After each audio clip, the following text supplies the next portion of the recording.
दोस्तों, इससे पहली वीडियो में मैंने तीसरी पार्ट में पढ़ा था। वहाँ पर मैंने जो ऑर्गन होते हैं, सेक्स ऑर्गन होते हैं, उनके बारे में पढ़ा था।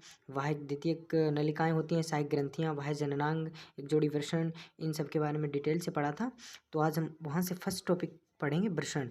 वृषण के बारे में हम डिटेल से देखेंगे। यहाँ पर हम ओवरव्यू देखें अगर इसके बारे में थोड़ा सा, तो यहाँ पर हम देख सकते हैं ये हमारे वृषण कोश है। ठीक है, वृषण कोश होता है। यहाँ पर सेम कंडीशन पेयर में होते हैं ना, तो इधर भी होगी। तो हम एक से एक्सप्लेनेशन करेंगे इसका। तो वृषण कोश में वृषण प्रेजेंट होते हैं। वृषण कोश में क्यों प्रेजेंट होते हैं? क्योंकि हमारे स्पर्म बनने के लिए टेम्परेचर, हमारे बॉडी टेम्परेचर से 2 से 2.5 डिग्री सेंटीग्रेड कम की रिक्वायर होती है। देन वृषण कोश में वह माध्यम उन्हें अच्छी तरीके से प्रोवाइड हो जाता है। तो इसके बाद और सबसे पहले वृषण कोश में टेस्टिस आने से पहले ये अंदर की तरफ होते हैं। वहाँ से स्पर्मेटिड कार्ड के माध्यम से यहाँ पर देख सकते हैं, स्पर्मेटिड कार्ड के माध्यम से हमारे वृषण कोश में टेस्टिस आते हैं, जो गर्भ में 7 से 8 महीने के अंदर आ जाते हैं। ठीक है, यहाँ पर आप देख सकते हैं जो टेस्टिस है हमारा, टेस्टिस में ऊपर से एक ट्यूब निकली है जो यहाँ से आते हुए रोटेट करके फिर बैक चली जाती है। एंड सेकंड फिर निकलती है ट्यूब, वो भी यहाँ से रोटेट करके वहाँ तक चली जाती है। अब देखेंगे हम कि यहाँ पर ये क्या है, ये नल ट्यूब होती है कौन सी? ये शुक्र वाहिका है। शुक्र वाहिका इसको कहते हैं। एंड इसके ऊपर जो प्रेजेंट होती है ट्यूब, उसे हम इपिडिडाइमस कहते हैं। एंड इपिडिडाइमस ये आगे की तरफ अग्रसर करते हुए यहाँ पर ये स्ट्रक्चर हम देख सकते हैं, इसे हम मूत्राशय कहते हैं। ये मूत्राशय आकर के दोनों ट्यूब से मिलती हैं, वहाँ से सेकंड वाले टेस्टिस से और इससे। ठीक है, तो यहाँ पर मूत्राशय के जस्ट नीचे देखेंगे ये ग्लैंड पाई जाती हैं। शुक्राशय ग्लैंड कहते हैं, सेमिनल वेसिकल्स कहते हैं। ये वीर्य द्रव का फॉर्मेशन करती हैं और ये हमारे अंदर पेड़ में जोड़ी में पाई जाती हैं। इसके जस्ट नीचे एक देखेंगे तो ग्लैंड पाई जाती हैं, जिसे हम पुरस्थ ग्रंथि कहते हैं या प्रोस्टेट ग्लैंड कहते हैं, जो संख्या में 1 होती है। इसके जस्ट नीचे आएंगे स्ट्रक्चर में तो देखेंगे यहाँ पर काउपर्स ग्लैंड, जिसे वल्वोयूथ्रल ग्रंथि कहते हैं, ये भी हमारी पेयर्ड होती है, ये 2 में होती है। ठीक है, पेयर्ड में पाई जाती है। एंड नेक्स्ट हम देखेंगे ये ट्यूब नीचे आकर खुलती आकर के है, तो इस ट्यूब को हम कहते हैं मूत्र मार्ग, यानी कि यूरेथ्रा। ओके, यूरेथ्रा कहते हैं। इसके जस्ट आगे हम देखेंगे तो इसे हम कहते हैं सिसन मुंड, दिख रहा होगा यहाँ पर, सिसन मुंड कहते हैं, सिसन मुंड यानी कि ग्लैंड पेनिस कहते हैं, ग्लैंड्स। यहाँ पर ये फूली हुई स्ट्रक्चर देख सकते हैं, यहाँ पर ये गोल गोल, ये हम स्पॉन्ज टिश्यू कहते हैं, स्पॉन्ज लाइक टिश्यू कहते हैं। ये क्या करते हैं, एक्साइटमेंट जो उत्तेजना के ड्यूरिंग अपने साइज से 2-2.5 गुना ज़्यादा फूल जाते हैं, क्योंकि इसमें आकर के ब्लड भर जाता है, तो अपने साइज से 2-2.5 गुना ज़्यादा इंक्रीज कर जाते हैं। एंड आफ्टर उत्तेजना खत्म होने के बाद आफ्टर सेक्स ये अपने सेम पोजीशन में फिर वापस हो जाते हैं। ठीक है, यहाँ पर हमने इसका ओवरव्यू देख लिया है। तो नेक्स्ट हम आगे अपने देखेंगे इसके बारे में। अगर इसके हम स्ट्रक्चर की बात करें यहाँ पर हम, तो ये हम देख सकते हैं, यहाँ पर देखो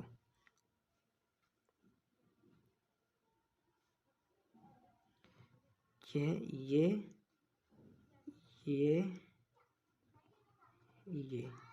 ओके। तो ये क्या होता है, शुक्र जनक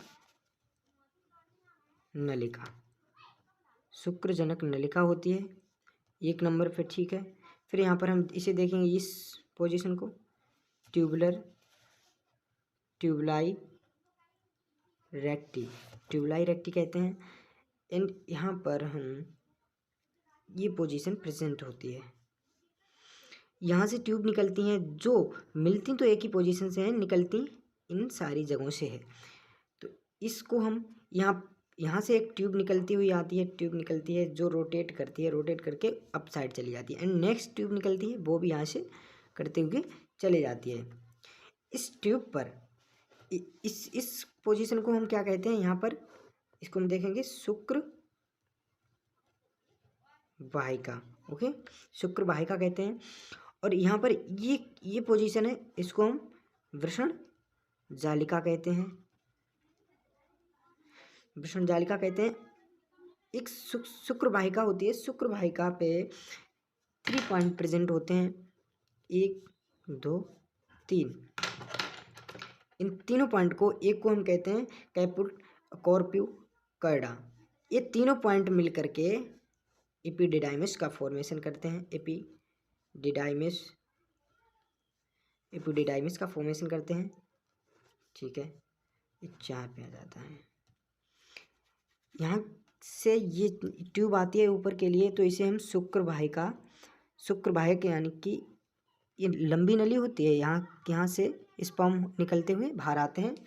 शुक्र वाहिका यानी कि बसा इफ्रेंशिया कहते हैं। बसा इफ्रेंशिया के बाद इसके अराउंड की बात करें हम, तो यहाँ पर वृषण कोश प्रेजेंट होते हैं। वृषण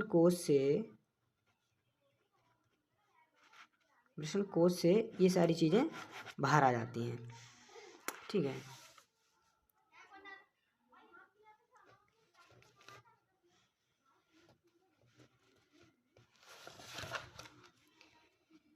तो दोस्तों हमने पीछे देखा है उस डायग्राम से एक्सप्लेन किया है कि किस तरीके से कौन सी चीज़ कहाँ पर प्रेजेंट होती है। एंड नेक्स्ट हम इसके बारे में थ्योरिकल पोर्शन देखेंगे। ठीक है, यहाँ देखो, शरीर में वृषण उदर गुहा के बाहर एक थैली में स्थित होते हैं, थैली नुमा संरचना में स्थित होते हैं, जिसे हम वृषण कोश यानी कि स्क्रोटम कहते हैं। जिसे हम वृषण कोश यानी वृषण कोश में हमारे टेस्टिस प्रेजेंट रहते हैं। ये पेयर में प्रेजेंट होते हैं। ठीक है, 2 होते हैं या 1 पेयर में प्रेजेंट रहते हैं। ठीक है, अब वृषण कोश वृषणों के तापमान को शरीर के तापमान से वृषणों के तापमान को शरीर के तापमान से 2 से 2.5 डिग्री सेंटीग्रेड कम रखने में सहायक होते हैं, जो शुक्राणु जनन के लिए आवश्यक होते हैं। क्योंकि स्पर्म बनने के लिए हमारे टेस्टिस का जो टेम्परेचर है वो हमारे बॉडी टेम्परेचर से 2 से 2.5 डिग्री सेंटीग्रेड कम होना चाहिए। आप लोग कमेंट में बताएंगे कि हमारी बॉडी का टेम्परेचर कितना होता है। एंड नेक्स्ट, प्रत्येक वृषण में लगभग 250 कक्ष होते हैं। प्रत्येक वृषण में लगभग 250 कक्ष होते हैं, जिन्हें वृषण पालिका टेस्टिकुलर लोब्यूल कहते हैं। यहाँ पर हम ट्रांसवर्स सेक्शन ऑफ टेस्टिस का हम ट्रांसवर्स सेक्शन अनुदैर्ध्य काट स्ट्रक्चर देखें जब, तो ये इस प्रकार दिखाई देता है। ये हमारी सेल्स होती हैं। शुक्र जनन नलिका है। शुक्र जनन नलिका में सर्टोली कोशिका, स्पर्मेटोगोनिया में क्या होता है, स्पर्म का फॉर्मेशन होता है। इसमें 2 प्रकार की सेल्स होती हैं, शुक्र जनन कोशिका and Sertoli cells. 2 type cell होती होंगे। देन ये सर्टोली कोशिका होती है, इनका कार्य क्या होता है, ये पोषण प्रदान करती हैं। स्पर्मेटोगोनिया क्या करती है, फॉर्मेशन ऑफ स्पर्म। यहाँ पर जो ये स्पेस बाकी बच छूटा हुआ है, इस स्पेस को हम अंतराली अवकाश कहते हैं। अंतराली अवकाश, यहीं पर एक ग्लैंड प्रेजेंट होती हैं, कुछ सेल्स प्रेजेंट होती हैं जिसे हम लीडिंग सेल्स कहते हैं। अंतराली कोशिका, इनसे रिलीज होता है हमारा एंड्रोजन, एंड्रोजन रिलीज होता है। ठीक है, एंड्रोजन का स्राव होता है। ओके, यहाँ पर ये अंतरालीय अवकाश है, ये शुक्रजनन नलिका है। शुक्रजनन नलिका में ही spermatogonia and Sertoli cell present होती हैं। स्पर्मेटोगोनिया किसका फॉर्मेशन करती है, स्पर्म का फॉर्मेशन करती है। सर्टोली सेल स्पर्म को न्यूट्रिशन प्रदान करती है। एंड यहीं पर अंतराली अवकाश में लीडिंग सेल्स प्रेजेंट होती हैं। लीडिंग सेल क्या करती हैं, अंतराली कोशिका जिसे कहते हैं, ये एंड्रोजन का स्राव करती हैं। ओके, यहाँ पर नेक्स्ट देखेंगे, प्रत्येक वृषण जालिका के अंदर 1 से 3 अति कुंडलित शुक्रजनक नलिकाएं सेमनीफेरस ट्यूबिल्स होती हैं। शुक्रजनक नलिका, अभी मैंने डायग्राम में देखा था, तो शुक्रजनन नलिका थी। शुक्रजनन नलिका में सर्टोली सेल, स्पर्मेटोगोनिया प्रेजेंट होती हैं। तो शुक्रजनन नलिकाएं में सेमनीफेरस ट्यूबिल्स होती हैं, जिन्हें स्पर्म पैदा होता है, स्पर्म का फॉर्मेशन होता है, स्पर्म का निर्माण होता है। प्रत्येक शुक्रजनन नलिका का भीतरी भाग 2 प्रकार की सेल से बना होता जिन्हें स्पर्मेटोगोनिया एंड सर्टोली कोशिका कहते हैं। अभी हमने डायग्राम में देखा था कि शुक्रजनन नलिका में spermatogonia and Sertoli cells present होती हैं। यहाँ पर अन्य सेल्स प्रतिरक्षात्मक कार्य करती हैं। यहाँ पर अन्य भी सेल्स प्रेजेंट होती हैं जो इनके प्रोटेक्शन, इन्हें सुरक्षा प्रदान करने में सहायक होती हैं। शुक्रजनकीय सेल्स अर्धसूत्री विभाजन के फलस्वरूप स्पर्म का फॉर्मेशन करती हैं, स्पर्म का निर्माण करती हैं। उनमें जब अर्धसूत्री विभाजन होता है तब स्पर्म का निर्माण होता है, जबकि सर्टोली सेल्स पोषण प्रदान करती हैं। स्पर्म जो फॉर्मेशन होता है शुक्रजनकीय सेल से अर्धसूत्री विभाजन द्वारा स्पर्म का फॉर्मेशन होता है। अब जब स्पर्म का फॉर्मेशन होगा तो उसे न्यूट्रिशन की भी रिक्वायर होगी। देन न्यूट्रिशन की रिक्वायर के पूरी करने के लिए हमारी सर्टोली सेल्स होती हैं जो स्पर्म को पोषण प्रदान करती हैं। यहीं पर लीडिंग सेल भी प्रेजेंट होती हैं जो अंतरालीय अवकाश में प्रेजेंट होती हैं। ये एंड्रोजन नामक वृषण हार्मोन का, टेस्टिस हार्मोन का स्राव करती हैं, संश्लेषित या स्राव करती हैं। Okay, that clear. Now overview के लिए हम यहाँ पर देख सकते हैं जो वृषण होते हैं हमारे टेस्टिस, उन पालिका पाई जाती हैं। ठीक है, वृषण पालिका पाई जाती हैं। ये 200 से 250 क्वांटिटी में होती हैं, 200-250 क्वांटिटी में होती हैं। पालिका को 2 टाइप में डिवाइड करके हम अंतरालीय अवकाश आ जाते हैं और शुक्रजनक नलिका। अंतरालीय अवकाश में क्या होता है, ब्लड वेसल्स प्रेजेंट होती हैं, लीडिंग सेल्स प्रेजेंट होती हैं। लीडिंग सेल्स एंड्रोजन का फॉर्मेशन करती हैं जिसे हम वृषण हार्मोन भी कहते हैं। और यहाँ पर शुक्रजनन नलिका होती हैं वो हमारी स्पर्मेटोगोनिया एंड सर्टोली सेल में डिवाइड होती हैं। स्पर्मेटोगोनिया क्या करती है, स्पर्मेटोगोनिया स्पर्म का फॉर्मेशन करती है एंड सर्टोली सेल स्पर्म को न्यूट्रिशन प्रोवाइड करती है, न्यूट्रिशन प्रोवाइड करती है। ओके,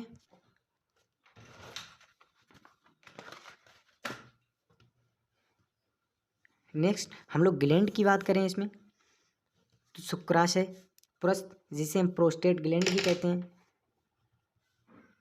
प्रोस्टेट ग्लैंड भी कहते हैं, काउपर्स ग्लैंड यानी बल्बो यूरेथ्रल ग्लैंड भी कहते हैं। शुक्राशय 1 पेयर में प्रेजेंट होती है जैसा कि हम देख चुके हैं डायग्राम में भी स्टार्टिंग में।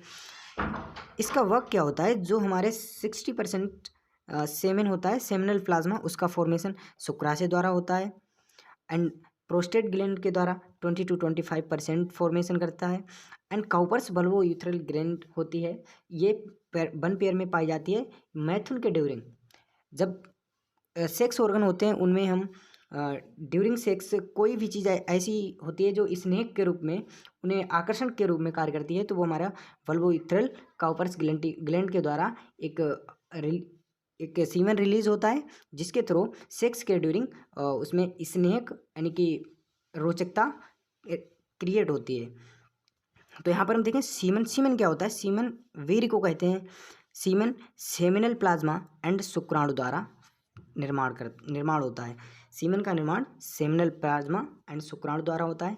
यहाँ पर सेमिनल प्लाज्मा एक माध्यम होता है और शुक्राणु जो लिविंग सेल होती है तो इसके लिए कोई ना कोई माध्यम की आवश्यकता पड़ती है, वो माध्यम सेमिनल प्लाज्मा क्रिएट करता है।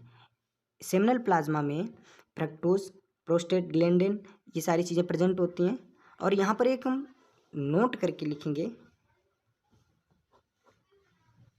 जब किसी के साथ गैंग रेप या किसी ज़बरदस्ती से कुछ ऐसे दुष्कर्म किए जाते हैं तो उसकी जांच की जाती है। जांच में सैंपल लेते समय उसके वेजाइना से एक सैंपल लेते हैं। सैंपल में जांच होती है फ्रक्टोज की, और फ्रक्टोज शुगर होती है जो शुक्राशय से बनती है, शुक्राशय में प्रेजेंट होती है। और ये स्पर्म एंड फलों के अलावा और कहीं नहीं प्रेजेंट होती है। एंड आफ्टर टेस्ट इसका पता लगता है, यदि उसके वेजाइना में फ्रक्टोज प्रेजेंट है तो क्लियर होता है कि सेक्स इसके साथ हुआ है, कैसे भी हुआ है, ज़बरदस्ती हुआ है, मर्जी से हुआ है, इसका पता चलता है। तो यहाँ पर हम फ्रक्टोज से इसका भी निर्माण करते हैं। और जो प्रोस्टेट ग्लैंड है ये स्पर्म को कैल्शियम भी प्रोवाइड करती है। यहाँ पर हम देख ही चुके हैं कि काउपर्स जो मैथुन के ड्यूरिंग स्नेक के रूप में कार्य करता है, तो हमारा ये टॉपिक क्लियर हुआ वृषण। इसके आगे हम नेक्स्ट वीडियो में कंटिन्यू करेंगे। धन्यवाद, मिलते हैं फिर अगली वीडियो में।